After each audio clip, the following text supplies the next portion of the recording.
नमस्कार, आप देख रहे हैं एएमवी नेटवर्क और मैं हूं आपके साथ सत्यम गौर। विपक्ष ने बीजेपी का मुकाबला करने के लिए इंडिया नाम से एक गठबंधन बनाया है, लेकिन यह गठबंधन धरातल पर कुछ करता दिख नहीं रहा है। गठबंधन की अभी तक 3 बैठक हो चुकी हैं, लेकिन गठबंधन इससे आगे बढ़ता दिखाई नहीं दे रहा है।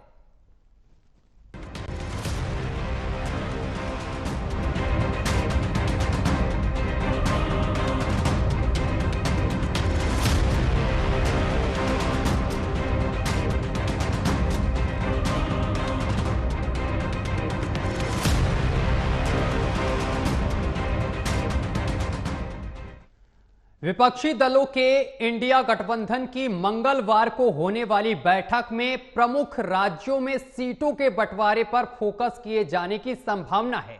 कुछ नेता 31 दिसंबर से पहले इस पर फैसला करने की बात पर जोर दे रहे हैं। आज इसी पर चर्चा करेंगे, लेकिन चर्चा पर चलने से पहले हमारी एक खास रिपोर्ट देखिए।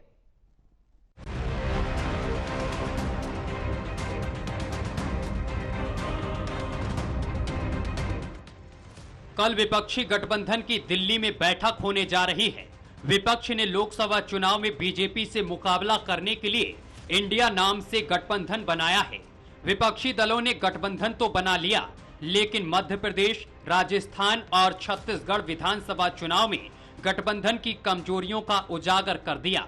गठबंधन के सामने सबसे बड़ी और जटिल चुनौती सीटों के बंटवारे को लेकर है, जिसको देखते हुए इस बैठक में राज्यों में सीटों के बंटवारे पर फोकस किए जाने की संभावना है।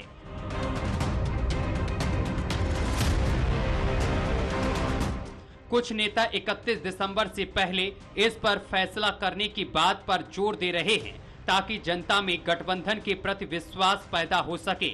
सीट बंटवारे में सबसे बड़ा सवाल है कि क्या राज्यों में मजबूत क्षेत्रीय दल अपने राज्यों में कांग्रेस को सीटें देंगे, या जिन राज्यों में कांग्रेस मजबूत है वहां क्षेत्रीय दलों का कोई आधार नहीं है, वहां पर कांग्रेस क्षेत्रीय दलों को सीट देगी। विपक्षी गठबंधन में दूसरी समस्या संयोजक चुनने की है। संयोजक बनने की कतार में कई नेता हैं। गठबंधन के सामने तत्कालिक चुनौती प्रवक्ता और सामान्य सचिवालय पर आम सहमति बनाने की भी है, क्योंकि घटक दलों के बीच मतभेदों के कारण यह एक पेचीदा मुद्दा है। विपक्ष के सामने और बीजेपी के सामने एक वैकल्पिक साझा कार्यक्रम पेश करना भी है। विधानसभा चुनावों के दौरान जातिगत जनगणना जैसे मुद्दे मतदाताओं को रास नहीं आए। ऐसे में इंडिया गठबंधन के नेता नई रणनीति तैयार करने पर जोर दे रहे हैं, जिस पर गठबंधन में विवाद बढ़ सकता है। गठबंधन के बैठक में हम सब लोग आए हैं जी, और इसको बहुत इसका उज्जवल भविष्य है, और इंडिया गठबंधन इस बार देश में सत्ता बनाएगा और हम लोग जीतेंगे, और सब लोग मिलजुल करके हम लोग एकजुट हैं और एकताबद्ध होकर के हम लोग नरेंद्र मोदी के सरकार को उखाड़। तो वहीं बीजेपी गठबंधन की गांठों को और बड़ा करने में लगी है। बीजेपी इस गठबंधन को स्वार्थों का गठबंधन बता रही है। गठबंधन में हिम्मत है तो एक व्यक्ति जाके नरेंद्र मोदी से बनारस लड़ ले, चुनाव में नीतीश कुमार हो या आरजेडी का कोई हो। अरे ये सब आईवास है, अपने स्वार्थों के लिए जा रहा है, अपने गुनाहों को छिपाने के लिए गठबंधन कर रहा है।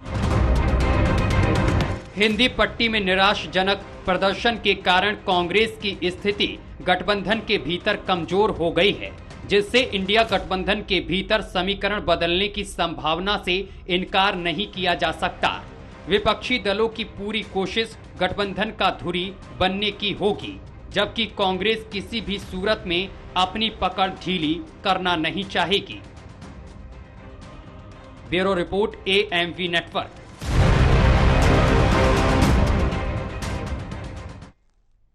मंगलवार को इंडिया गठबंधन की बैठक होने जा रही है। अब बैठक को लेकर कयास क्या लगाए जा रहे हैं, वो हम आपको ग्राफिक्स के जरिए बताते हैं कि क्या कयास लगाए जा रहे हैं। बैठक से खुलेगी गठबंधन की गांठ। कल होगी विपक्षी गठबंधन की बैठक। बैठक में सीट बंटवारे पर चर्चा हो सकती है। संयोजक नियुक्ति पर नेताओं के बीच हो सकती है वार्ता।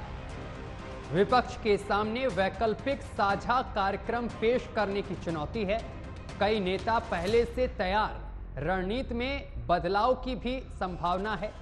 प्रवक्ता और सचिवालय गठबंधन को लेकर भी चर्चा होगी। संयुक्त रैलियों की योजना को भी देना होगा यहां पर प्रारूप। तो आज इसी पर चर्चा करेंगे। हमारे साथ तमाम मेहमान जुड़ रहे हैं, परिचय करा दें। हमारे साथ भूदेव शर्मा है, नेता कांग्रेस हैं। भूदेव जी, आपका बहुत बहुत स्वागत है। और हमारे साथ अमनप्रीत कौर, राजनीतिक विश्लेषक, जुड़ गई हैं। मैम, आपका भी बहुत बहुत स्वागत है। और बीनू मेनन है, नेता बीजेपी हैं। सर, आपका भी बहुत बहुत स्वागत है। चर्चा की शुरुआत में भूदेव शर्मा आपके साथ करूंगा। मीटिंग, भूदेव शर्मा भी हमारे साथ नहीं जुड़े हैं, लेकिन मैं चर्चा की शुरुआत बीनू जी के साथ करूंगा। बीनू जी, इससे पहले भी गठबंधन की बैठक होने वाली थी, लेकिन तमाम नेता नहीं शामिल हो पाए। पता चला कि पश्चिम बंगाल की मुख्यमंत्री ममता बनर्जी को इसके बारे में कोई खबर नहीं थी, तो नीतीश कुमार ने अपनी अलग समस्या बताई कि वो बीमार हैं। तो समाजवादी पार्टी के जो संयोजक हैं, क्या अध्यक्ष हैं, माफ करिएगा, अखिलेश यादव, उनको भी इस बारे में जानकारी नहीं थी। लेकिन अब एक बार फिर से बैठक हो रही है। क्या लगता है, बैठक के बाद ये बीजेपी को एक बड़ा नुकसान हो सकता है क्या? देखिए, बीजेपी को तो नुकसान किस तरीके से होगा, क्योंकि बीजेपी तो अपना इलेक्शन जो है अपने रिपोर्ट कार्ड पे लड़ती है। जब धरातल पे उतरते हैं, धरातल पे अपना काम दिखाकर निकलते हैं। और जहां तक इस अलायंस की बात है, इंडिया अलायंस जो बना रखा है, ये है क्या? किस मुद्दे पे ये लोग आपस में एक मत बना पाते हैं? अभी एमपी, ये मध्य प्रदेश के इलेक्शंस में जो है बड़ी खींचातानी हो गई अखिलेश यादव और कांग्रेस के बीच में। और आपको याद होगा, अखिलेश जी ने चिरकुट भी बुलाया था इनके यूपी के मुखिया को, कांग्रेस के। तो ये आपस में इनकी खींचातान, जब इनकी आपस में ही नहीं बन रही, ये आपस में अपना ये अलायंस नहीं चला पा रही है, देश को चलाएंगे? ये क्या देश की जनता को नहीं दिखता कि ये सारे जो है करप्ट लोग जो है एक साथ मिलकर जो है मोदी का विरोध इसलिए कर रहे हैं? तो क्या, क्योंकि अपना परिवार बचाना है, अपना पैसा बचाना है, अपना घोटाले बचाने हैं। अभी तो आपके सामने है ना, जो कांग्रेस के एमपी हैं, उनके घर से 350 करोड़ रुपए कैश निकलता है। तो ये सारे घोटालों से बचने के लिए, अपने आप को सेफ रखने के लिए, ये एक जमघट जो है, चोरों का अली बाबा 40 चोर कहते हैं ना, ये ऐसा एक जमघट बनाया, ये जनता को दिखता है। और जहां तक बात, सब देखो, इनके आपस में तो समझ में बैठ नहीं रहा। ये आपस में खींचातानी में लगे हुए हैं, लड़ने में लगे हुए हैं। और अभी तक आपको याद होगा, मेरे ख्याल जुलाई 18 की या कुछ की बात है जी, उस टाइम पे इन्होंने इंडियन अलायंस की मीटिंग में बताया था कि जो मल्लिकार्जुन खड़गे हैं, ये एक कोऑर्डिनेशन पैनल बनाएंगे। कोऑर्डिनेशन पैनल जो है तय करेगा कि कौन कौन से स्टेट्स और कौन कौन से सीट्स में कौन कौन सी पार्टीज लड़ेंगी, ये सब होगा। आज तक तो इनसे यही नहीं हो पा रहा। आपस में ये लोग खींचातानियां ही नहीं बन रहे, एक दूसरे पे ताने कस रहे हैं, एक दूसरे के कपड़े फाड़ने में लगे हुए हैं। ये कहां से आप मुझे, ये एकजुट कभी हो पाएंगे? अब एकजुट बैठ गए तो इनके आपस में सर फोड़ेंगे ये लोग कि भाई मुख्य प्रधानमंत्री कौन बनेगा।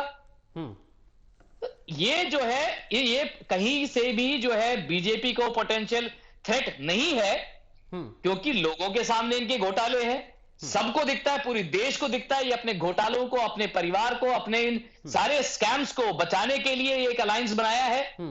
और साथ ही साथ जो है, इनकी जो एक दूसरे के खिलाफ जो खींचातानी है, ये भी लोगों के सामने है। अगर बीनू जी, जो ये मीटिंग होने जा रही है, अगर इसमें सब कुछ सही हो जाता है, फिर आप क्या करेंगे? विपक्ष तो बहुत मजबूत हो जाएगा। ऐसे में अगर दक्षिण की बात की जाए, जहां पर 129 सीटें आती हैं लोकसभा की, जिसमें 29 सीटों पर महज आपका कब्जा है, कर्नाटक में 25 सीटों पर आपका कब्जा है।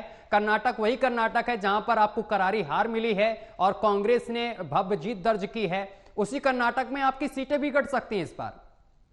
देखिए, मैं आपको बताऊं कि जो मोदी जी का जो विश्वास है, मोदी जी को लेकर जो विश्वास है, वो देश में अलग ही लेवल का है। तो जो मोदी जी का नाम आता है, मोदी जी के परफॉर्मेंस की बात आती है, मोदी जी के इलेक्शन की बात आती है, उनको एक यूनिडायमेंशनल अप्रोच रहता है मोदी जी के प्रति। देखिए, और नॉर्थ साउथ विभाजन की बात जो करती है वो कांग्रेस करती है।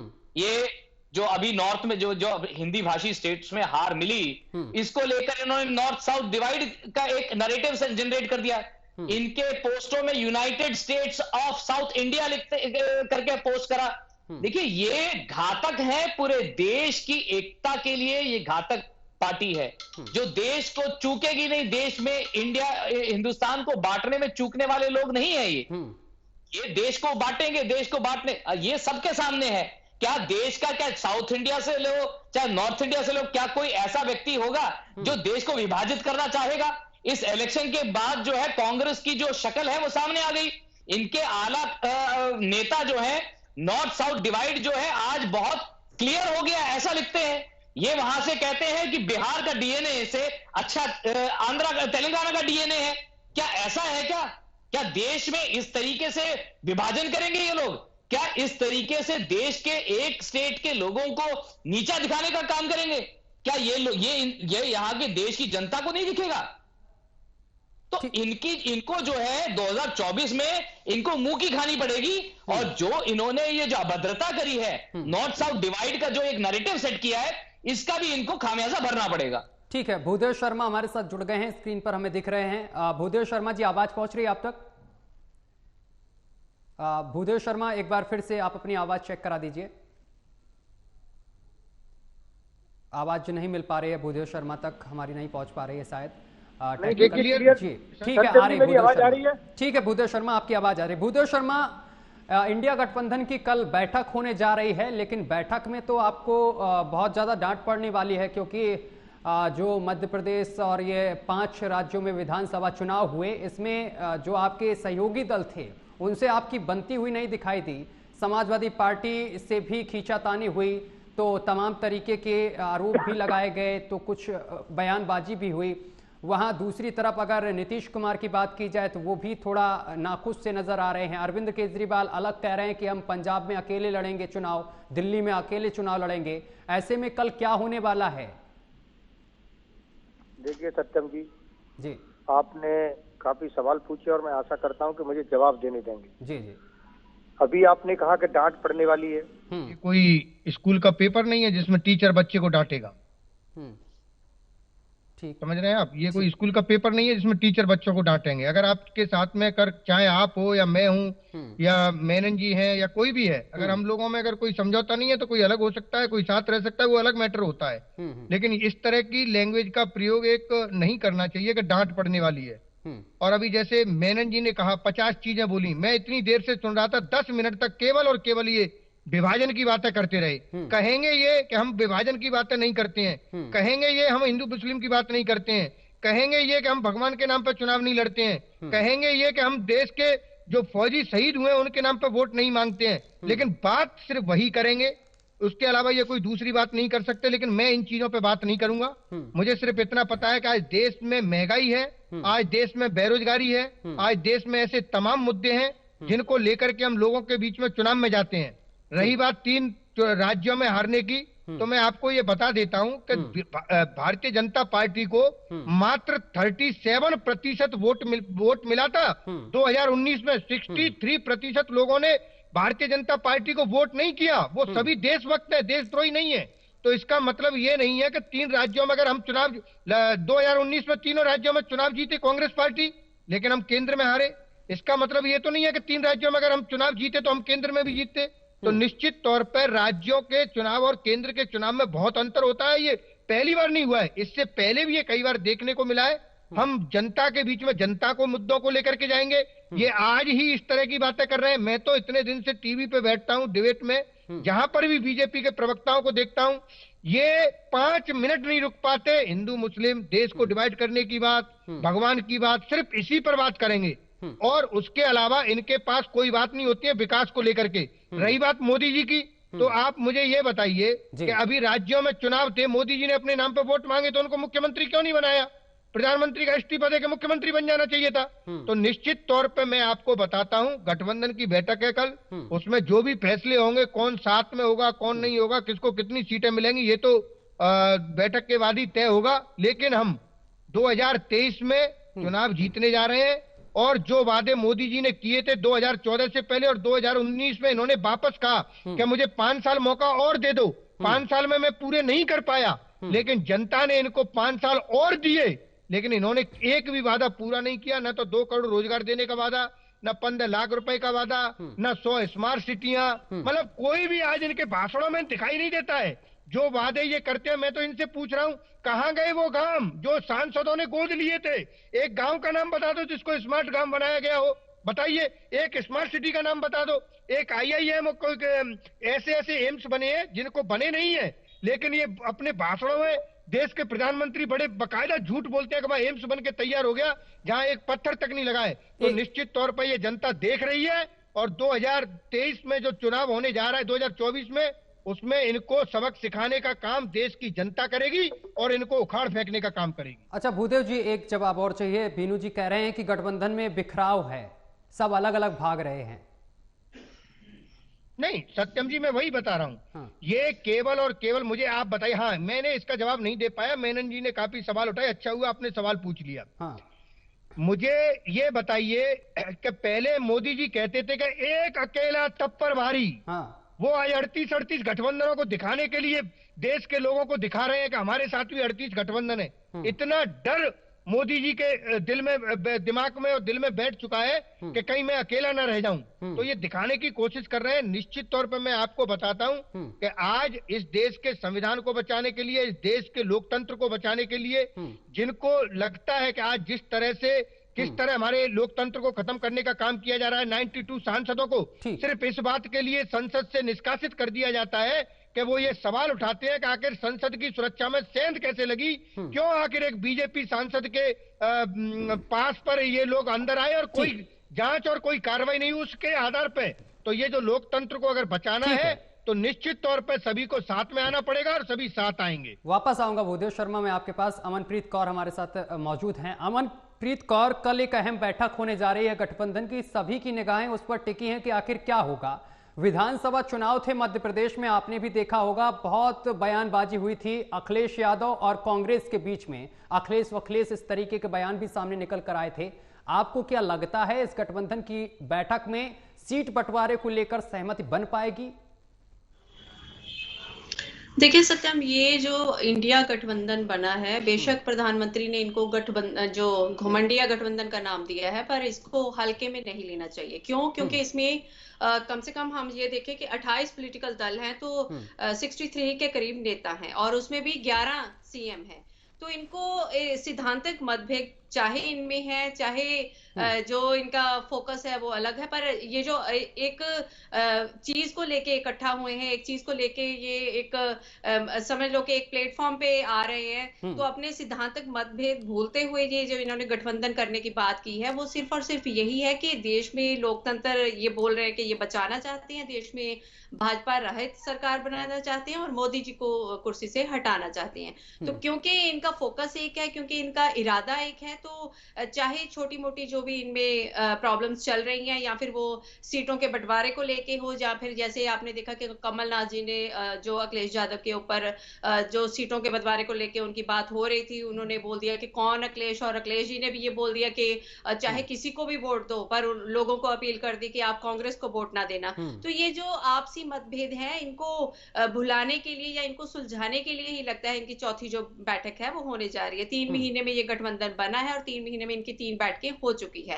हालांकि आसान नहीं है ऐसे अलग अलग पॉलिटिकल दल को अपने सारी चीजें, सारे मतभेद भूल के एक स्टेज पे आके अपनी एक गठबंधन तैयार करना, पर क्योंकि उनका इरादा एक है और क्योंकि वो बोल रहे हैं कि उनके पास ऑप्शन और नहीं है, और लोगों के पास भी मुझे लगता है कि ऑप्शन और नहीं है, क्योंकि अगर अगले साल भी जो भाजपा की सरकार आती है तो हैट्रिक बन जाएगी मोदी जी की, और मोदी जी को ऐसा, जैसे अभी भी ऐसा है कि लग रहा है कि तानाशाही चल रही है। और जैसे आपने देखा कि लोकतंत्र के जो मंदिर है संसद, वहां पे भी आपने देखा कि वहां पे जो सिक्योरिटी को लेके इतना बड़ा इशू हो गया है, और उसी के अगेंस्ट अगर लोकतंत्र में पक्ष है तो विपक्ष भी है। अगर विपक्ष किसी बात पे क्वेश्चन उठाता है तो उनको निलंबित कर दिया जाता है। आपने देखा कि अभी अभी लोकसभा और राज्यसभा के कितने सारे सांसदों को उन्होंने सस्पेंड कर दिया है, तो तकरीबन 62 जो सांसद हैं उनको सस्पेंड कर दिया गया है। तो ऐसा है कि अगर लोकतंत्र में विपक्ष आवाज ही नहीं उठा सकता, जो आवाज उठाने की कोशिश करता है उसको किसी ना किसी तरीके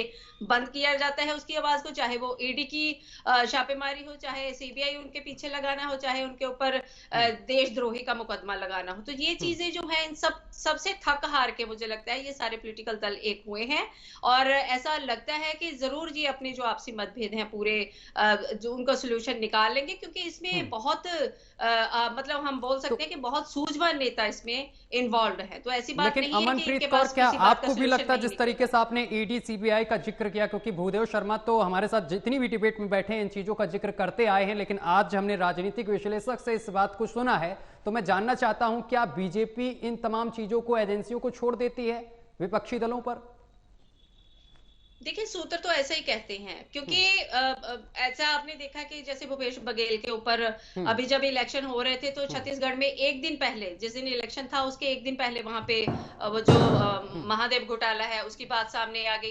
हालांकि यही सेम चीज कांग्रेस ने भी बुलाने की कोशिश करी जब उन्होंने जो हमारे मंत्री हैं उनके बेटे के ऊपर जो लंदन से एक जगमनदीप सिंह की वीडियो वायरल हुई है, तो वो चीज भी आई कि भी जो हमारे सांसद हैं जो वहां से खड़े हैं उनके बेटे के ऊपर ये आरोप लगा, पर उस चीज को इतना मतलब उस चीज को इग्नोर कर दिया गया और जो महादेव घोटाला था उसको उछाला गया। तो भाजपा कहीं ना कहीं कोशिश तो देखिए यही करती है कि अगर कोई सीधी उंगली से बोलते हैं ना कि अगर घी नहीं निकलता तो टेढ़ी उंगली कर लेते हैं, तो ऐसा ही है, इनके ऊपर आरोप तो लगाए ही जाते हैं। अब इसमें सच्चाई कितनी है ये तो देखो जांच एजेंसियों का काम है, तो वो इन्वेस्टिगेशन करेंगी कि महादेव घोटाला सही है या फिर जो जगमनदीप सिंह कनाडा में बैठ के वीडियो बना रहा था हमारे खेती मंत्री के बेटे के अगेंस्ट वो सही है। ये तो देखना जो जांच एजेंसियां हैं उनका काम है, हम और आप तो इस चीज में जस्टिफिकेशन नहीं दे सकते ना।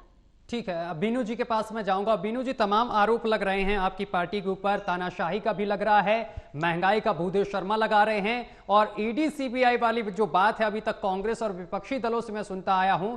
इस वक्त अमनप्रीत कौर कह रही हैं खुद कि ईडी सीबीआई जो है ये एजेंसियां छोड़ दी जाती हैं। देखिए, मैं महंगाई से ही शुरू कर देता हूं, मेरे पास डेटा है इसीलिए मैं बता रहा हूं। ठीक है, देखिए जो एवरेज टेन्योर रहा मनमोहन सिंह जी का 2004 से 2011 तक का, वो उसका एवरेज जो महंगाई का दर था वो 8.18% था। मैं ईयर वाइज बाइफर्केशन भी दे सकता हूं। और मोदी जी का 2014 से लेकर आगे अभी तक का देखा जाए तो एवरेज पड़ता है 4.98%। ये महंगाई का दर है।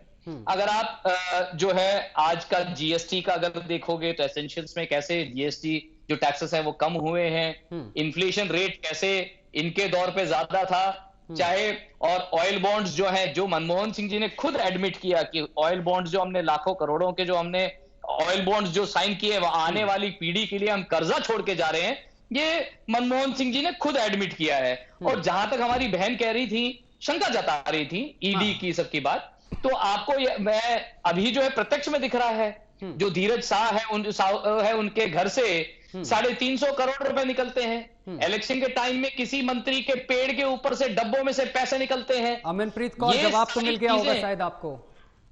जी जी जी जी, मैं ये बोल रही हूँ कि देखिए अजीत पवार के ऊपर भी आरोप लगाया था प्रधानमंत्री ने, जब वो मेरा बूथ सबसे मजबूत पे कैंपिंग कर रहे थे, तो उन्होंने बोला था कि एनसीपी के अजीत पवार जो हैं वो घोटाले में इन्वॉल्व हैं, और उसके 3 दिन बाद उनको अवार्ड मिला था इस चीज का, डिप्टी सीएम बना के महाराष्ट्र के। बीनू जी, क्यों? क्योंकि वो पार्टी उन्होंने बदल ली थी, वो एनसीपी को छोड़ के भाजपा में आ गए थे। ये बीनू जी, आपके पास क्या कोई मशीन है कि एक दिन पहले आप आरोप लगाते हैं, आपके पार्टी में ज्वाइन होने के बाद आरोप खत्म हो जाते हैं, आप सम्मानित कर देते हैं?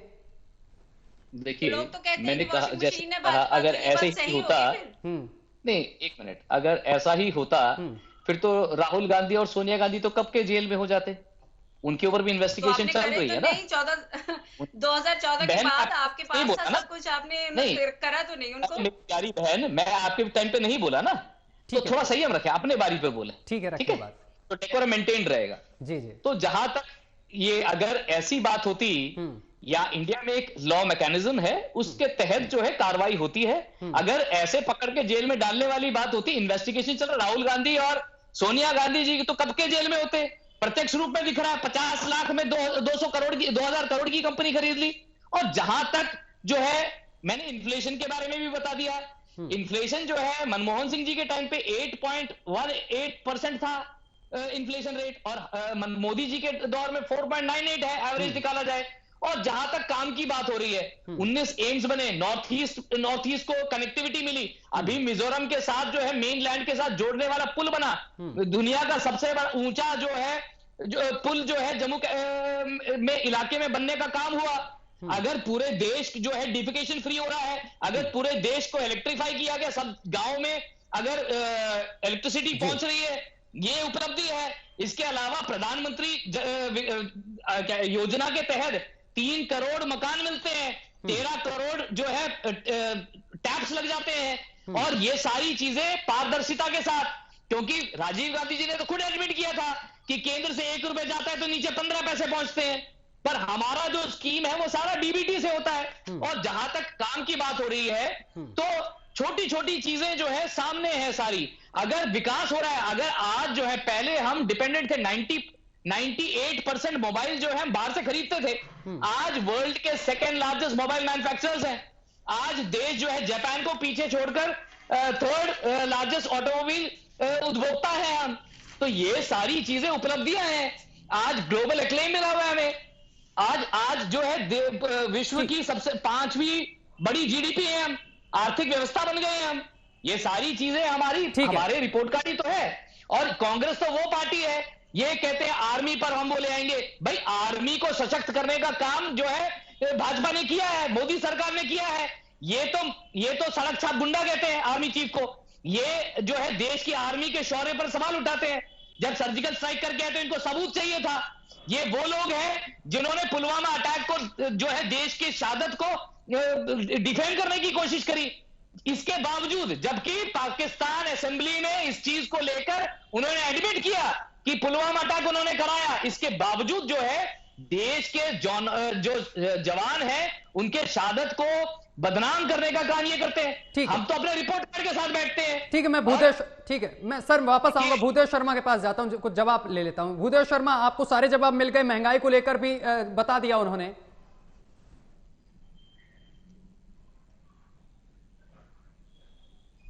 तो मुझे लगता है कि जवाब बहुत आसान होते। अगर इनके जवाब यही हैं तो फिर ये चुनाव में क्यों बोलते हैं? देश का प्रधानमंत्री अगर चुनावी सभा में हजारों 500-400 जो भी हजार लोग मान लीजिए, 2000 मान लीजिए, उनके सामने खड़े होकर के अगर ये कहें कि पुलवामा में शहीदों के नाम आपका पहला वोट मुझे दे दीजिए, ये क्या है भैया? ये शहीदों के नाम पे वोट मांगना नहीं है सत्यम जी। अगर आपको वोट मांगना है तो आप अपने काम पे मांगिए ना।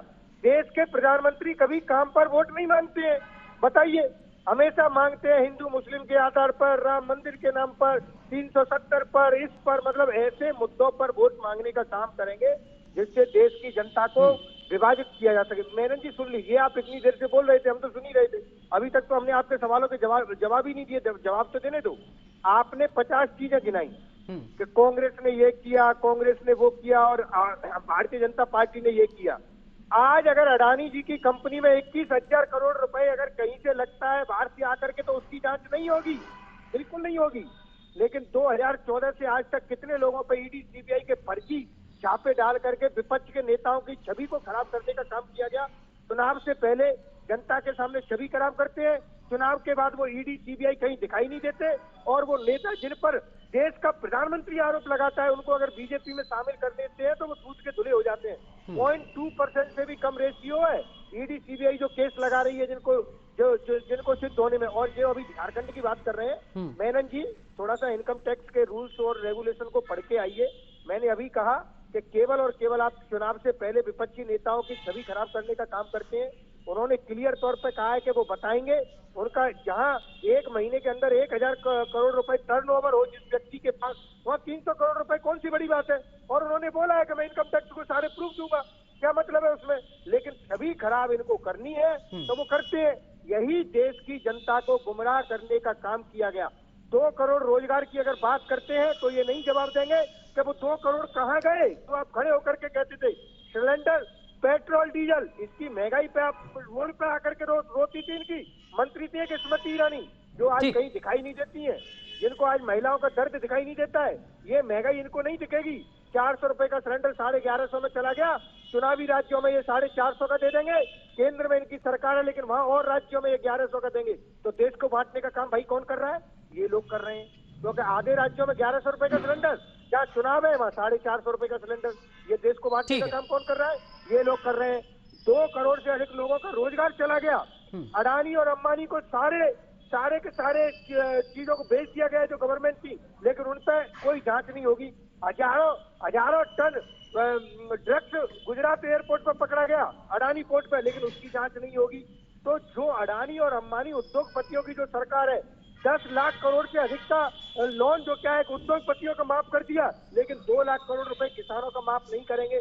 तो ये देश की जनता देख रही है। ठीक है सर। टीवी पे आकर के झूठ बोलने से, व्हाट्सएप यूनिवर्सिटी के लेकर के और उसको पढ़ने से कोई फर्क नहीं पड़ने वाला। और मुझे लगता है कि इसका जवाब जनता देने वाली है। ठीक है, बीनू जी जवाब दीजिए।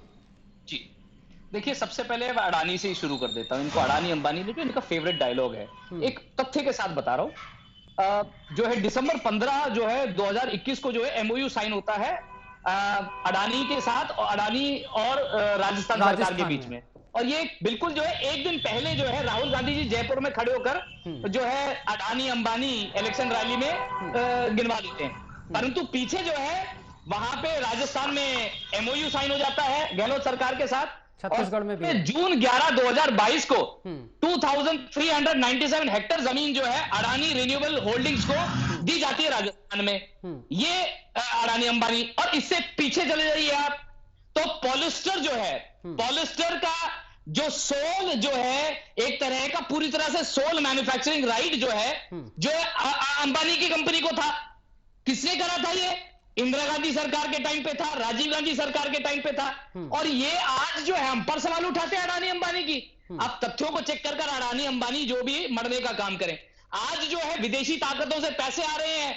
तो इनको मैं आप बताएं, फार्म आंदोलन रहा, किसान आंदोलन रहा, आपने इनमें से किसी के मुंह में पेप्सी या कोको कोला का नाम सुना या किसी मल्टीनेशनल कंपनी का नाम सुना? नहीं, चंदा आता है। कोरोना के टाइम पे चाइना का नाम सुना? नहीं, चंदा आता है। और मैं जो भी कह रहा हूं तथ्यों के साथ कह रहा हूं, मैं फजूल की बातें नहीं कर रहा। और जहां तक ये बता रहे हैं आईटी रूल समझ लीजिए, इनकम टैक्स रूल समझ लीजिए। इनकम टैक्स के प्रावधानों में आप जानते हैं ना कितना कैश ले सकते हैं, कितना कैश रख सकते हैं। क्या 350 रुपए कैश हैंडलिंग हो सकती है? और 350 करोड़ रुपए कैश हैंडलिंग आप कर रहे हैं, क्या वो मेन स्ट्रीम बैंकिंग में आएगा? ये देखिए सिंपल इकोनॉमिक्स है, सिंपल इकोनॉमिक्स की बातें हैं ये। इसके लिए बहुत बड़ा रॉकेट साइंस करने की जरूरत नहीं होती, बहुत बड़ा इनकम टैक्स रूल पढ़ने की जरूरत नहीं होती है। और जहां तक ये महंगाई की बात है, महंगाई की बता रहे थे कि स्मृति ईरानी जी आते हैं, तो उसका भी मैं डेटा के साथ बता देता हूं। 1979-86 में जो है 110% का इंक्रीज रहा पेट्रोल प्राइस में। 86 to 93 में 120% इंक्रीज रहा। तो 93 से 2000 में 60% इंक्रीज रहा। 18 रुपए से 28 रुपीस हो गए पेट्रोल के। 2000 से 2007 में जो है 70% इंक्रीज आया पेट्रोल में, 28 रुपीस से 48 रुपीस में। 2007 से 2014 में 7% का इंक्रीज आया, 48 रुपीस से 77 रुपीस में। 2014 से 2021 में सिर्फ 3% का इंक्रीज आया, दैट इज 77 to 100 रुपीस। किस बात को लेकर आप महंगाई की बात करते हैं? ठीक है, तथ्यों पे बात कर रहा हूं। मैं वापस कांग्रेस के इन लोगों की तरह मैं बेफिजूल की बातें नहीं करता। अगर इनके पास तथ्य है, डेटा रखकर बात करें। और जहां तक रोजगार की बात करते हैं, अभी रोजगार मेले में जो है 23 लाख जो है नौकरियों के अपॉइंटमेंट लेटर्स दिए हैं। अगर आप जो है नए पीएफ एनरोलमेंट्स हैं, वो करोड़ों नए पीएफ एनरोलमेंट्स हुई हैं। एनरोलमेंट अगर नए 1 करोड़ पीएफ एनरोलमेंट्स हो रही हैं, दैट मींस उतने जॉब्स आए। अगर आज इंडिया सेकंड लार्जेस्ट मैन्युफैक्चरर है मोबाइल्स का, तो उतने ज्यादा जॉब जनरेट हो रहे हैं। अगर आज इतने किलोमीटर सड़कें जो बन रही हैं, तो वो भी जॉब जनरेट कर रहे हैं। इंफ्रास्ट्रक्चर डेवलपमेंट हो रहा है। अगर आप आज 19 बने तो हेल्थ सुविधाएं बढ़ रही हैं। अगर एम्स है, चाहे वो मेडिकल कॉलेजेस हैं, ये सारी चीजें अगर आज बढ़ी है ना, ये सारी चीजें देश को खड़ा करने का काम कर रही हैं। ठीक ठीक ठीक है सर, मैं वापस आऊंगा, भूदेव शर्मा आपके पास वापस आऊंगा, लेकिन उससे पहले मैं अमनप्रीत कौर के पास जाना चाहता हूं, क्योंकि वो नॉर्थ ईस्ट को तो इन्होंने हमेशा, मैं भूदेव शर्मा आपके पास जस्ट आता हूं, अमनप्रीत कौर के पास सीधे आपके पास। ध्यान रखिए, बीजेपी की सरकार बनने से ठीक पहले, है, मोदी जी की सरकार बनने से पहले ठीक है, पूरे नॉर्थ ईस्ट में एक पासपोर्ट सेंटर होता था असम में। भूदेव शर्मा का ऑडियो उठाइए थोड़ा सा।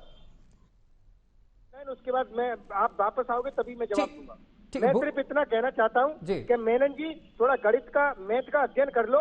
जो आप डाटा बता रहे हो ना, इतने इतने % बढ़ाए, तो मुझे लगता है कि आपका सारा क्लियर हो जाएगा। और कैसे क्लियर करना है अगर आप कहोगे तो मैं समझा दूंगा कि कितने % बढ़ा है। अगर आपने मैथ पढ़ा होता तो शायद आपको पता पड़ता कि महंगाई कितने % बढ़ी और कितनी नहीं बढ़ी।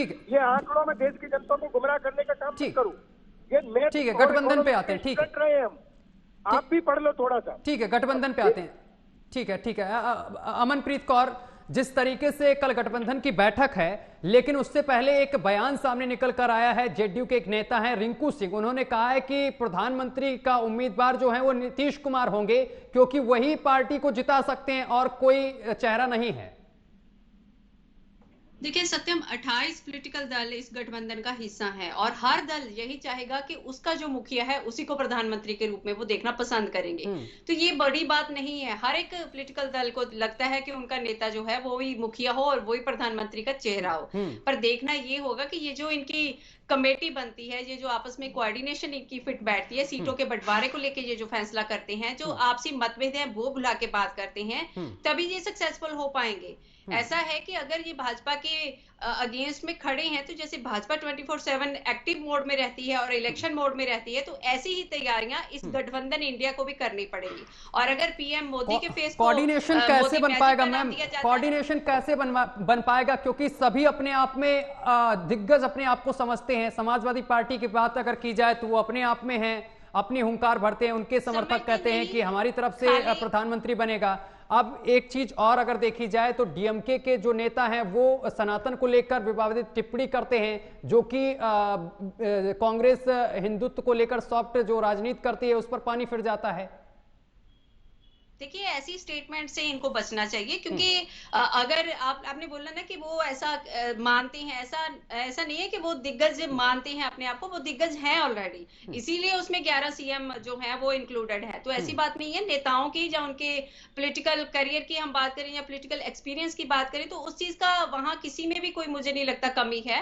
पर बात ये देखनी है कि वो आपस में अपनी जो आपस में कितना कोऑर्डिनेट कर पाते हैं, कितनी चीजों पे उनका जो एक मत हो पाता है। अगर सीटों के बंटवारे की बात करें तो बड़ी पार्टियां जो हैं वो कभी नहीं चाहेंगी कि जो रीजनल पार्टियां हैं वो उनको सीटें दे, पर उनको भी बड़ा दिल दिखाना पड़ेगा, उनको सेक्रीफाइस करना पड़ेगा, उनको छोटी पार्टियों को उनके साथ जो है, उनके साथ जो मतभेद है वो भूल के गठबंधन की जो उनके रूल्स एंड रेगुलेशन है उनके अकॉर्डिंग उनके साथ जो सीटों को लेके बंटवारा करना पड़ेगा, उनके लिए सीटें छोड़नी भी पड़ेंगी। आप ये देखो कि अगर वो भाजपा की विरोधता में खड़े होना चाहते हैं, अगर वो पीएम के मोदी जी के अगेंस्ट में कोई चेहरा उतारना चाहते हैं, तो निरसंदेह ऐसा चेहरा उतारेंगे जो मोदी मैजिक जैसे है, वैसा ही ऐसी अट्रैक्टिव, ऐसा ही एक डिग्निटी वाला फेस जो है उसके ऑपोजिट दिखाना पड़ेगा, तभी वो जीत पाएंगे। नहीं तो आप भी मतलब अमनप्रीत कौर मानती हैं कि मोदी मैजिक चलता है? जी जी बिल्कुल, ऐसा ही चेहरा उनको भी उतारना पड़ेगा, वो भी पीएम फेस का जब अनाउंस करेंगे। अच्छा, दो सवाल मेरे आपसे हैं। पहला ये कि कल गठबंधन की बैठक होने, जी बोलिए। अभी मेनन जी विकास की बात कर रहे थे, तो मैं ये बोल रही हूँ कि अभी जिस दिन छत्तीसगढ़ का इलेक्शन होने वाला था, उसके 1-2 दिन पहले प्रधानमंत्री ने 80 करोड़ लोगों के लिए जो गरीब कल्याणकारी योजना थी, जो दिसंबर में एंड होने वाला था, उसका एक्सटेंशन करा है। तो उसका एक्सटेंशन उन्होंने करा है 80 करोड़ लोगों के लिए 5 किलो अनाज उनको मुफ्त देने के लिए। जहां हमारे देश की जो आबादी है वो 140 करोड़ है, तो उसमें अगर 80 करोड़ लोग अपना खाना जुटाने में भी कैपेबल नहीं है, तो इसको कौन सा विकास कहेंगे मेनन जी, ये बताइए। और अगर आयुष्मान योजना की बात करें तो उसमें भी देखिए एक फोन नंबर पे एक हॉस्पिटल के नाम, मतलब एक पर्सन के नाम के साथ, एक फोन नंबर के साथ 4 हॉस्पिटल्स में उसका ट्रीटमेंट दिखाया जा रहा था। ऐसा डाटा भी आप लोगों ने पब्लिश किया है। और उसके बाद अगर मध्य प्रदेश की बात करें तो जो पीएम आवास योजना के अधीन, उसके अधीन जो मकान लोगों को दिए गए थे, उन मकानों में से कम 100 से भी ज्यादा मकान जो है वो हाईजैक हो गए थे। आइडेंटिटी उन लोगों की थी, आधार कार्ड उन लोगों के थे जो सच्ची में गरीब थे, पर उन लोगों को मकान नहीं मिले। वो मकान कौन ले गया? वो नहीं पता। खाली अनाउंसमेंट करने से या खाली गरीब कल्याणकारी योजनाएं बढ़ाने से, उनकी गिनती बढ़ाने से कुछ नहीं होगा। धरातल पे जाके देखना भी होगा कि उनमें कितना काम हुआ है, वो सक्सेसफुल हो रही हैं कि नहीं हो रही हैं। ये भी काम देखना जो है मुझे लगता है सत्ताधारी पार्टी का कर्तव्य बनता है। ठीक है, मैं पहले भूदेव शर्मा के पास जाऊंगा, इसके बाद वीनू जी के पास जाऊंगा। भूदेव शर्मा, 2 सवाल मेरे आपसे। कल बैठक होने जा रही है, पूरी देश की निगाहें इस बैठक पे हैं गठबंधन की, क्योंकि तमाम दल पहुंचेंगे और सीट बंटवारे को लेकर भी चर्चा होगी। ऐसे में अगर केजरीवाल की बात की जाए तो वो कहते हैं कि भाई पंजाब में हम अकेले ही लड़ने वाले हैं, खुद चुनाव लड़ेंगे। क्या यहां पर कांग्रेस का कैंडिडेट चुनाव नहीं लड़ेगा? और इसके साथ साथ अगर प्रधानमंत्री की बात की जाए कि आखिर अगर गठबंधन जीत जाता है तो प्रधानमंत्री कौन होगा? नीतीश कुमार की बात की जाए तो अभी रिंकू सिंह का बयान सामने निकल कर आया है, वो कह रहे हैं कि नीतीश कुमार से अच्छा कोई दूसरा नेता नहीं, वही पार्टी को जिताएंगे।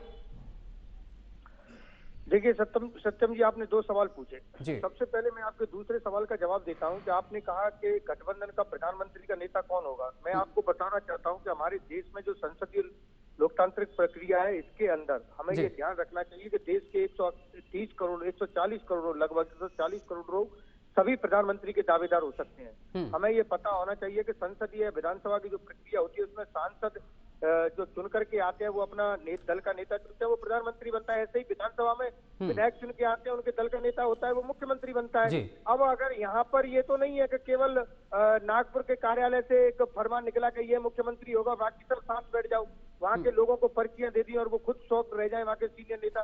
तो मुझे नहीं लगता कि ये सारी चीजें हैं, इस पर बहस करना एक अलग ही चीज होगी।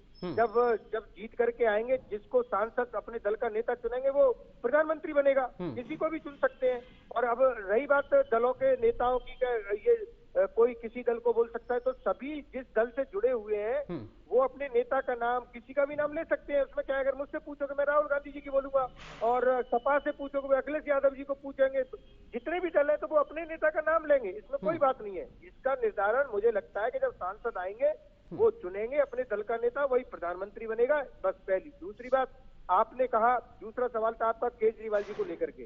या फिर देखिए, कोई भी गठबंधन में कोई भी दल होता है, मुझे लगता है कि अभी इसके लिए कल तक आपको इसका इंतजार करना चाहिए। एक सब मिल बैठ करके जो समाधान निकलेगा वो कल सब आपके सामने होगा। न तो मैं इसका जवाब दे सकता हूँ। हाँ, हो सकता है कि आजकल जो मीडिया के पास गुप्त सूत्रों से सवाल आते हैं वो आ सकते हैं, लेकिन मुझे तो अभी तक इसका नहीं पता है कि पंजाब में कौन लड़ेगा, हमको कितनी सीटें मिलने वाली है, कहाँ कितनी मिलेंगी, वो कल मीटिंग के बाद डिसाइड होगा। उसके बाद आप अगर आप सवाल पूछोगे उसका जवाब हम देंगे।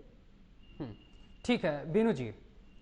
जी देखिए गौड़ जी, सबसे पहले इन्होंने पीछे मुझसे सवाल पूछा था मैथ्स किया है कि नहीं ये इन्फ्लेशन के लिए।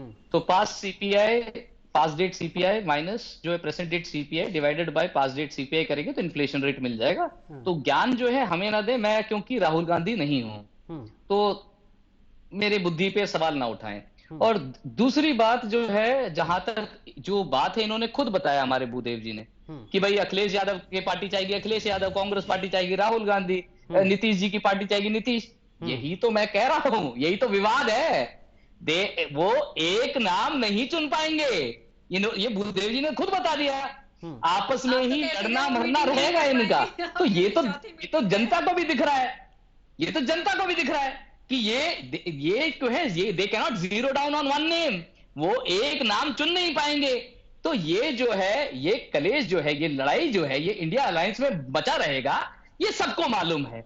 और जहां तक मेरी बहन पूछ रही थी भाई क्या 80 करोड़ लोगों को दे रहे हैं, क्या ये बढ़ाया जा रहा है, इट इज अ हेल्प। अगर कल को आप कहेंगे कि भाई गवर्नमेंट स्कूल में फ्री एजुकेशन है, क्यों देने की जरूरत है भैया, जब देश के लोग सक्षम है। गवर्नमेंट कॉलेजेस में सब्सिडाइज में बच्चे पढ़ते हैं, क्यों देने की जरूरत है। गवर्नमेंट हॉस्पिटल्स में फ्री इलाज होता है, क्यों देने की जरूरत है। ये इन सवालों का सरपैर नहीं होता है। हम सारे इकोनॉमी को मैनेज करते हुए 16,000 करोड़ के जो है, साथ में देखिए क्या है, इंफ्रास्ट्रक्चर डेवलपमेंट से जो है देश की आय भी बढ़ रही है।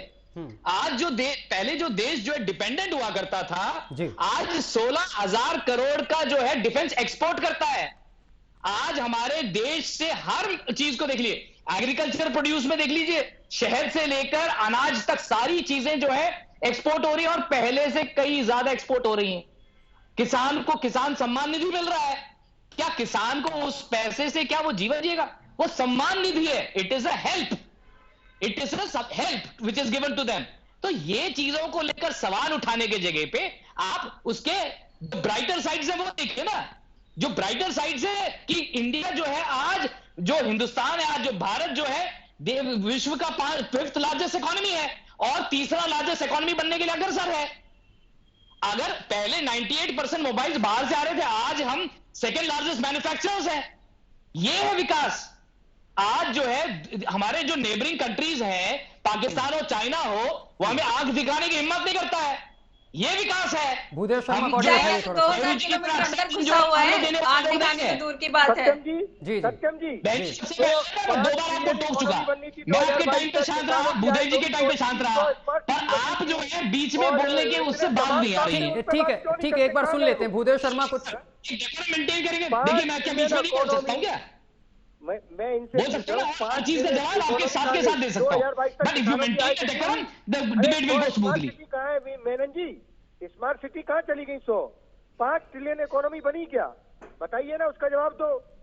स्मार्ट सिटीज गिनवा दूं आपको? और रही स्मार्ट सिटीज के नाम गिनवा देता हूं की आप बात करते हैं मध्य प्रदेश के अंदर। मैं बोल दूं अगर बीच में आपके बीच में बोलने की अनुमति है तो। प्रधानमंत्री आवास में जो बनाए गए थे मकान, उनको सरकार को खुद ही गिरवाने पड़े। इतना बड़ा भ्रष्टाचार, इनसे बड़ा भ्रष्टाचार जितना गुजरात, मध्य प्रदेश, उत्तराखंड में जितनी बड़ी भ्रष्टाचारी सरकार है भारतीय जनता पार्टी। ठीक है, अब जवाब सुन लीजिए मीनू जी से। ठीक है भूदेव शर्मा, जवाब सुनते हैं। ये भ्रष्टाचार की बात करते हैं, भ्रष्टाचार तो देखो जी, इनके एमपी ने 350 करोड़ रुपए जो रखे और हमारे भूदेव जी ने उसको ग्रीन चिट भी दे दिया, बहुत बढ़िया करा है। देखिए जहां तक भ्रष्टाचार की बात है, जीप घोटाले से लेकर बोफोर्स स्कैम लेकर सारी घोटालों की तो लिस्ट है आपकी। आप 50 लाख रुपए में 2000 करोड़ की कंपनी खरीद लेते हैं और इसके बाद कहते हैं जी हमने घोटाला नहीं किया।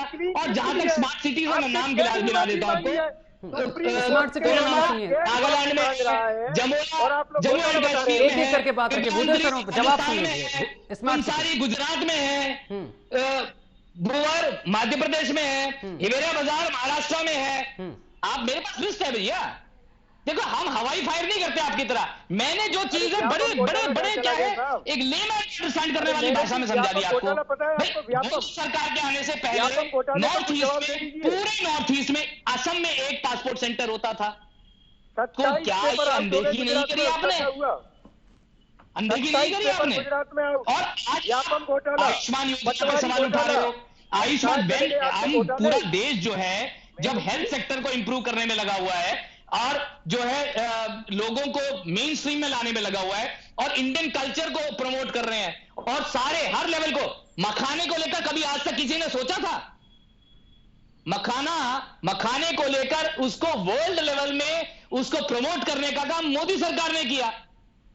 और बिहार जैसे स्टेट में जो है सबसे ज्यादा मखाना उगता है, उसका क्या इससे उस स्टेट की इकोनॉमी में इंप्रूवमेंट आएगा? नहीं आएगा। मखाने के किसानों में इंप्रूवमेंट मिलेगा? नहीं मिलेगा। क्या आज तक इस बारे में कभी किसी ने सोचा? क्यों सोचेगा? जब दूरदृष्टि होगी, जब नॉलेज होगा, नॉलेज के साथ साथ इंटेंशंस होंगे।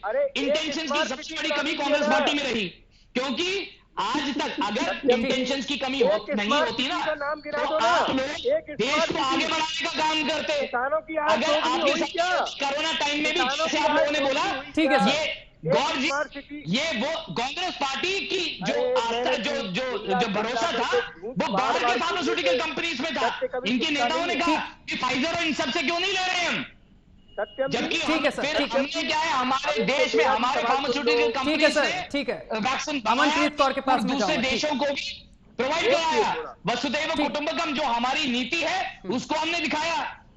और जहां तक धर्म और जाति को लेकर बात थी, अभी तक नहीं बोला, पर बोलना भी जरूरी है। क्या ठीक है सर, ठीक है, मैं अमनप्रीत कौर के पास जाऊंगा, इसके बाद भूदेव शर्मा मैं आपके पास सवाल उठाती। ठीक है सर। क्या राहुल गांधी वही व्यक्ति नहीं है जो कहते हैं कि मंदिरों में लोग लड़की छेड़ने जाते हैं? क्या मैं एक चैलेंज के साथ कहता हूँ? ठीक है मीनू जी, ठीक है, समय की कमी है सर। किसी की हिम्मत है सर अमनप्रीत कौर, ठीक है सर, ठीक है सर, ठीक है। अमनप्रीत कौर आप कुछ बात कहना चाह रही थी, बोलिए।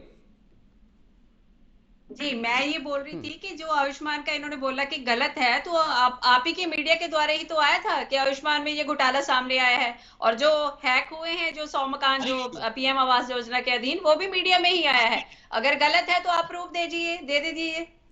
अगर आपको गलत लगता है, आंकड़े तो आप लेके ही बैठे हैं, तो बता दीजिए आप फिर कि ये गलत है। और आपकी सरकार कहती है जब ओपीएस की बात आती है, ओल्ड पेंशनर स्कीम की बात आती है, तो आप बोलते हो आपका खजाना खाली है, आपके पास पैसे नहीं है। प्रधानमंत्री के लिए जो सेंट्रल सेल विस्टा बन गया, 20,000 करोड़ अमनप्रीत कौर, मैं आपसे एक सवाल कर रहा हूँ, एक सेकंड। एक तो आपने आपकी मीडिया वाला यहाँ पर शब्द यूज किया। दूसरी चीज, मैं आपसे एक चीज जानना चाहता हूँ, ईडी और सीबीआई को लेकर आपने सवाल किया, तो मैं मीनू जी के पास एक सेकंड, उसका उदाहरण भी आपको सही सलामत मिल गया झारखंड का, उस पर आप क्या कहेंगे? झारखंड से सटीक आपको जवाब दिया मीनू जी ने, जहां पर 320 करोड़ रुपए अथाह संपत्ति मिली, कुबेर का खजाना छिपा हुआ था। तो देखिए, हिम्मत विश्व शर्मा को याद कीजिए, आप नारायण राणा को याद कीजिए, उनके ऊपर भी घोटाले की बात आई थी, पर जैसे ही उन्होंने अपना दल बदल दिया, जैसे वो बदनाम तो नहीं कर सकते, उनके केस बंद हो गए, एजेंसियों को बदनाम नहीं कर सकते, वो तो स्वतंत्र हैं। नरेंद्र सिंह तोमर के बेटे का भी तो वीडियो आया है ना सामने, उस पे क्यों नहीं सीबीआई चलेगी? क्या उनको मध्य प्रदेश का रास्ता नहीं पता था ईडी को? वहां तो कोई वहां ईडी के कोई छापे नहीं पड़े हैं। नरेंद्र सिंह तोमर के बेटे की वीडियो आई थी ना इलेक्शन के दौरान, सत्यम जी, तो वहां पे क्या ईडी पहुंची? मतलब ईडी को छत्तीसगढ़ जाना आसान लगता है, ईडी को मध्य प्रदेश जाना मुश्किल लगता है, वहां का रास्ता नहीं पता क्या? वहां पे कोई ईडी की बात नहीं हुई। नरेंद्र सिंह तोमर तो विधानसभा में भी जीत गए हैं, कोई प्रॉब्लम हो ही नहीं है। ठीक है, भूदेव शर्मा। सत्यम जी, ईडी के अधिकारी रिश्वत लेते हुए, मोदी जी की ईडी के अधिकारी खुद रिश्वत लेते हुए पकड़े गए। राजस्थान में, केरल में आप इसकी बात करते नहीं। आपने ये तो बोल दिया कि झारखंड में सवाल का जवाब दे दिया। अरे आपको सवाल ये पूछना चाहिए सत्ता से कि आपने अपनी पार्टी के कितने नेताओं पर ईडी और सीबीआई की कार्रवाई की? कोई एक नेता का नाम बता दीजिए जिसपे चुनाव के बाद कोई कार्रवाई हुई हो, तो जो कहोगे वो मैं दे दूंगा। यहाँ बैठ करके बार बार चिल्ला करके लंबी उसमें झूठ पे झूठ बोले जा रहे हैं। हम पूछ रहे हैं तो स्मार्ट सिटी कहाँ है, नहीं बताएंगे। 2 करोड़ रोजगार कहाँ है, नहीं बात करेंगे। हम पूछ रहे हैं 5 ट्रिलियन इकोनॉमी हुई, नहीं बात करेंगे। हम पूछ रहे हैं कि 2022 तक किसानों की आय दुगनी हुई, नहीं बात करेंगे। लेकिन इधर उधर की बातें करना, बोल रहे हैं कि राजीव जी ने बोला था कि 1 रुपए का 25 पैसे पहुंचता था। अरे भैया, मध्य प्रदेश में जो पीएम आवास योजना में घर बनाए गए थे, उनको सरकार को ही तोड़वाना पड़ा। व्यापक घोटाला हो गया इतना बड़ा। इतने तमाम घोटाले हैं। अडानी और अंबानी की सरकार ये जो क्या है, देश के युवाओं को बेरोजगार बना के रख दिया।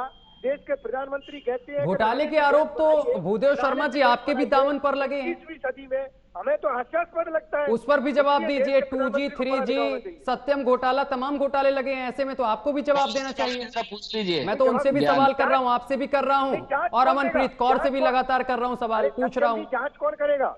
सत्यम जी, जांच कौन करेगा? सत्ता में कौन है? जांच तो सरकार कराएगी ना, सरकारी एजेंसियां तो उनके अधीन काम करती हैं। उनके सरकार कराएगी कि हम कराएंगे जांच? यही सबसे बड़ी आज कमी है कि जो सवाल सत्ता से करने चाहिए वो विपक्ष से सवाल किए जा रहे हैं, क्योंकि सत्ता पे इनको भरोसा ही नहीं है। सत्यम जी, विपक्ष जो है वो किसी चीज के लिए जिम्मेदार नहीं है, सरकारें जिम्मेदार होती हैं, विपक्ष नहीं। विपक्ष सिर्फ 70 साल इन्होंने भी तो राज किया मैम, और 70 साल में तमाम चीजें अब खुल के सामने आ रही है। उसमें अगर ईडी सीबीआई अपना काम कर रही, तो आप लोग इस तरीके से नहीं बोल सकते ना कि बीजेपी उनको छोड़ रखे है पीछे, और उसके सबूत भी सामने निकल कर आ रहे हैं, आपके सामने है। 320 करोड़ सबके सामने इस तरीके से नकार नहीं सकते। देखिए, इस पैनल पर झूठ तो नहीं बिल्कुल से चलेगा कि आप बीजेपी पर इस तरीके का आरोप मर दें या फिर कांग्रेस पर मर दें। देखिए, चिल्लाने से कुछ नहीं होगा। भूदेव शर्मा, देखिए मैं बराबर सवाल पूछता हूँ, आपसे भी पूछता हूँ और बीजेपी से पूछता हूँ। इस तरीके से चिल्लाइए तो बिल्कुल मत आप। मैं मेनन जी से नहीं पूछ रहा, मैं आपसे पूछ रहा हूँ। मैं मेनन जी से नहीं पूछ रहा, मैं आपसे पूछ रहा हूँ कि सत्ताधारी दल के एक नेता का नाम बता दो जिस पर ईडी सीबीआई का छापा पड़ा हो। बताइए आप तो एंकर है भाई, आपको तो सारी नॉलेज है, बताइए आप। अरे मैं क्यों जवाब दूंगा, बीनू जी देंगे ना इस चीज का जवाब। बोलेंगे नहीं बता पाएंगे, लेकिन आप बता दीजिए अगर आप सवाल खड़े कर रहे हो तो बताइए। नहीं, बिल्कुल क्या है ना, लेकिन नहीं बताएंगे आप, क्योंकि कोई नेता तो पढ़ ही नहीं रहा। बड़ी आसानी से कह देते हो। अरे उसी पर होगी ना कार्रवाई जो जिसके दामन पे दाग होगा भाई, जो स्वच्छ और साफ होगा उसके ऊपर थोड़ा नहीं कार्रवाई होती है। पुलिस गुनहगार को पकड़ती है, कम से कम उनकी जांच तो करवाओ, जिनका नाम मोदी जी खुद मंच से लेते हैं उनकी जांच करवा लो, उनकी भी जांच नहीं करवा रहे हो। ठीक है, समय की कमी है बीनू जी। नहीं, आप दीजिए जवाब इसका। मोदी जी की बात तो मैं यहाँ पर जवाब देने के लिए नहीं बैठा हूँ, ना मैं किसी की पार्टी की तरफ से हूँ। भूदेव शर्मा, आप बार बार मुझे टारगेट करते हैं।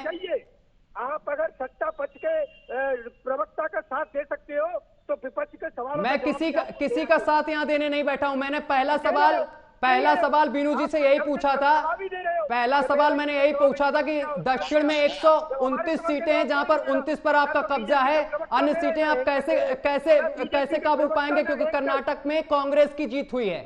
कर्नाटक में जहां पर 25 सीटें आती हैं बीजेपी की, तो आप मुझे किसी पार्टी के साथ मत ही जोड़िए, ये बिल्कुल गलत है। भूदेव शर्मा, आपको मैंने हर डिबेट में इस चीज को आपने ये कहा कि ईडी सीबीआई अपना काम कर रही है, तो आपको दर्द क्या है? तो मैंने ये कहा कि बिल्कुल काम करें। ये एजेंसियां हैं, आपको समझना होगा, ये एजेंसियां हैं, कोई छोड़ नहीं देता है, ये उन्हीं के ऊपर कार्रवाई करती है जो दोषी होता है, और किसी को बेगुनाह नहीं फंसाती हैं। नेता का नाम बता दीजिए ना। वही तो पूछ रहा हूं, किसी एक नेता का नाम बता। देखिए, आपके भी तमाम, राहुल गांधी, इन तमाम नेताओं पर जांच ही चल रही ना, किसी को उठाकर अंदर बंद तो नहीं कर दिया। अरे इतने आपने बोला, इतनी ईडी। ठीक है बीनू जी से मैं फाइनल प्रतिक्रिया लेता हूँ, समय की कमी है।